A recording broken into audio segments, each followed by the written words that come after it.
Thor, god of thunder, son of war, the hammer. The storm, the last line between order and chaos. Before Marvel made him a superhero, before he was worshipped in Viking prayers, there was a god, forged in thunder, raised by war. His name was Thor, and he didn't just wield a hammer. He wielded the wrath of the gods themselves. Born of two worlds, Thor was born from the union of Odin, the All-Father, and Jörd, the personification of Earth itself. He wasn't raised in peace, he was raised for battle. While his brother Balder was light and wisdom, while Loki schemed in the shadows, Thor was the weapon. From the moment he could walk, he swung tree trunks as clubs. The skies answered to his rage. The earth shook when he marched. He wasn't made to rule. He was made to defend the gods from the chaos that threatened to devour them. Duel to Mjolnir, the hammer of doom. His weapon was no ordinary tool. Mjolnir, the hammer, was crafted by dwarven blacksmiths in the heart of a dying star. Short-handled by accident, but cursed with power, it could level mountains, slay giants in a single strike, call down thunder from the 9 realms, and return to Thor's hand no matter how far it was thrown. But Mjolnir wasn't just a weapon. It was a symbol that power must be wielded with honor. Only the worthy could lift it, and Thor, he was more than worthy. He was destined.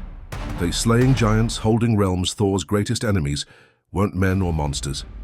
They were Jötnar, frost giants, fire giants, storm beasts from realms beyond comprehension. And he was their nightmare. In the realm of Jotunheim, Thor slaughtered giants with Mjolnir until rivers ran red with ice blood. In Muspelheim, he stood alone against flame demons, his hammer glowing with heat. In Midgard, he protected mankind, not as a ruler, but as a guardian. Wherever the realms cracked, Thor was the thunder that held them together. It's the rage of Thor, but Thor had a weakness. His temper. He was quick to strike, quick to anger, and even quicker to act without thinking. Once, when Odin banished him for arrogance, Thor wandered Midgard humbled, learning that true strength wasn't just might, it was restraint. But when provoked, Thor didn't fight. He unleashed Loki. The brother that broke the sky, Thor's bond with Loki ran deep. They laughed together, fought beside each other, trusted one another, but Loki, son of a frost giant, never truly belonged. Thor was loyal, Loki was cunning. And when Loki betrayed Asgard, opening the gates to enemies, manipulating fate, Thor was forced to choose between blood and honor.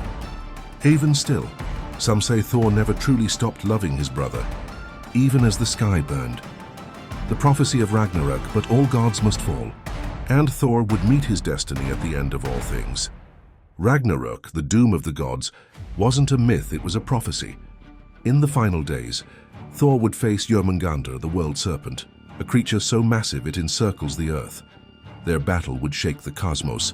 Thor would strike the beast down with a blow so mighty it split the heavens, but he would take 9 steps before the serpent's venom killed him. Even in victory, he would fall. See, as the legacy of thunder, Thor did not seek thrones. He didn't chase glory, he embodied duty. Where Odin was wisdom, where Loki was deceit, Thor was strength in service. To Vikings, Thor wasn't just a god, he was a protector.